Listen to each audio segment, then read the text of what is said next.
South Africa's High Court has ruled that a decision to drop hundreds of corruption charges against the President Jacob Zuma was irrational and should be reviewed.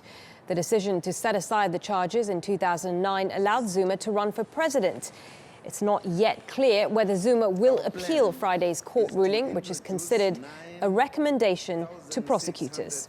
Let's get more on this. We're joined by Philip de Wet. He's an associate editor at the Mail and Guardian newspaper in South Africa. Philip, many thanks for joining us. I believe there were some 783 corruption charges against Zuma. What exactly was he accused of, and why were they all dropped at the time? Well, now almost 15 years ago, the investigation started into what we call the arms deal in South Africa, a very large acquisition of arms from a number of defense contractors around the world. And in terms of that arms deal, the then advisor, the financial advisor to President Jacob Zuma at the time, one Shabir Sheikh, was actually convicted of corruption. So he was effectively convicted of being one half of this corrupt duo, of which President Jacob Zuma was the other half, except of course Zuma never made it to court and has never stood trial on these self-same charges. Okay, so now this South Africa's High Court saying that these charges need to be reviewed. What do you think it's going to mean for Jacob Zuma? Do you think we're going to go back to court again?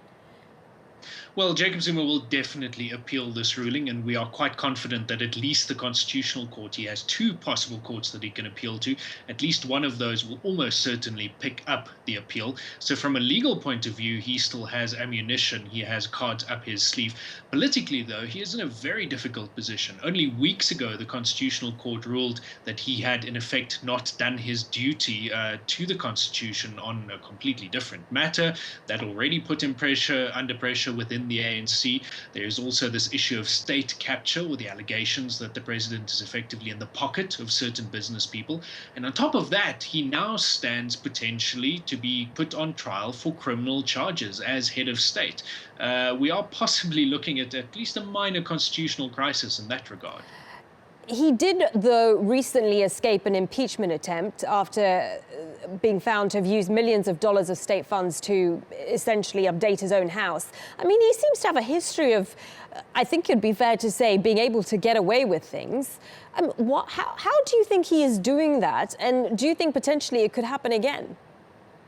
It is his one extraordinary talent, and he is very, very good at that. I mean, back in 2005, he was actually fired as deputy president at that time, because then President Thabo Mbeki said he had these corruption charges hanging over his head, and it would be constitutionally awkward, and he had to be given the time and the space to fight those charges. So he was actually removed from government. He had no power base. He clawed his way back from that position to now be in his second term as president.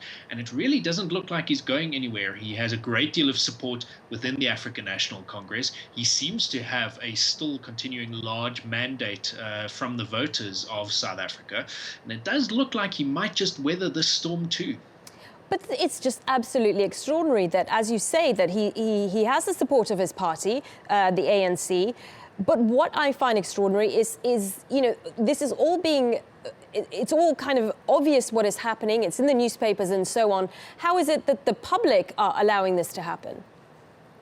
Well, increasingly, the South African public are standing up for the first time in a long time. We've had a couple of protests calling for President Jacob Zuma's head. The turnout hasn't been great there, but it does seem that those movements are starting.